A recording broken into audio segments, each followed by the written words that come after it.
Hello students, let's see this question. Question is a two-digit number is chosen at random. What is the probability that the chosen number is multiple of 7? So we have two-digit number. Two-digit number is start from 10, 11, 12 and ends with 99.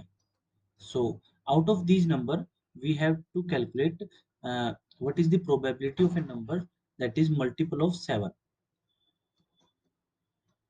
Multiple of 7.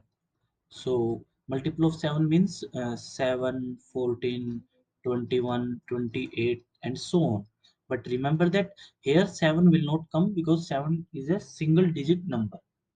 So and the total